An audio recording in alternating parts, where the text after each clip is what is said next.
Mindfulness is actually a way of connecting with your life.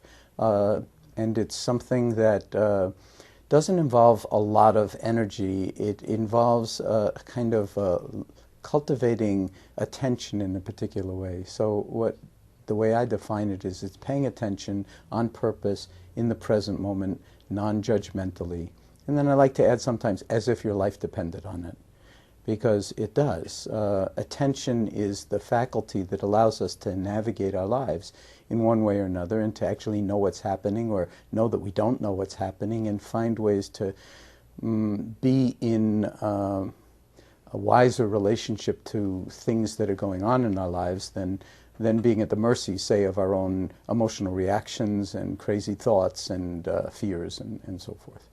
So it's paying attention on purpose in the present moment, non-judgmentally, as if your life depended on it.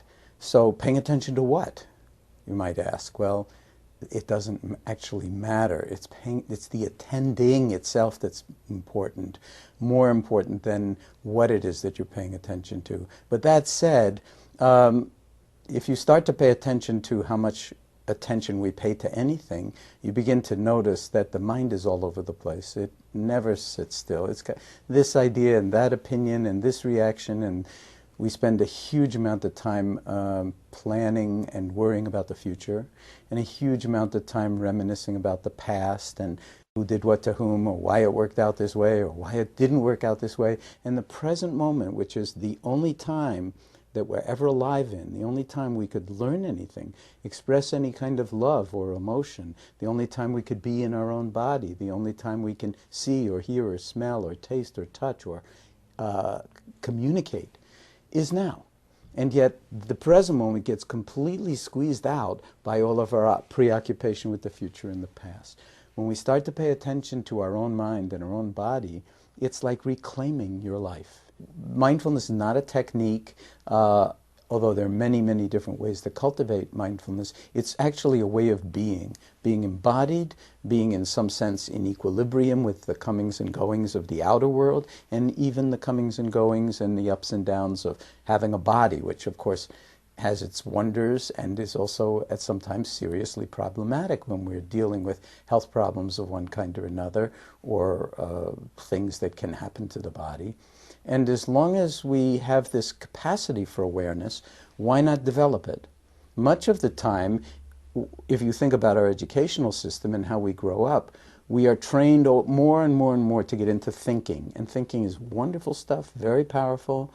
Some of the greatest achievements of humanity come out of thought, and out of imagination and out of creativity. But the other piece of it that's equally as powerful as the capacity for thought is the capacity for awareness. But we get no training in awareness and attention, huge amount of training in thought. So a lot of the time when we get into bed at the end of a long day, we can't deal with our thoughts, and we can't sleep.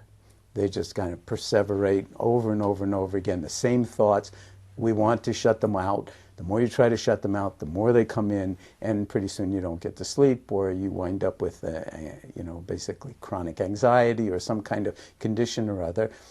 Depressive rumination can spiral you into depression, a little bit of sadness, and then that triggers this kind of perseverating constantly, what's wrong with me, why don't people like me, why didn't she look at me, whatever it is. These are all thoughts. I'm no good, I'm too old, my life it's all downhill from here. All of those things, they're only thoughts, but most of the time we think of them as the truth.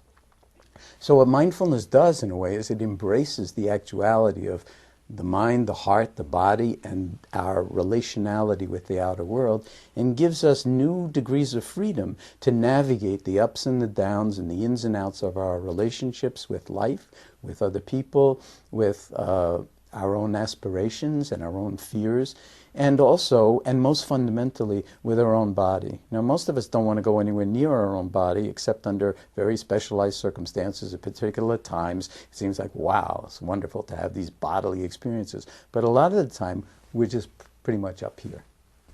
thinking, thinking, thinking, thinking, and really believing so many of these thoughts as the truth that we wind up in a very narrow band of what's actually possible for us in terms of our human experience.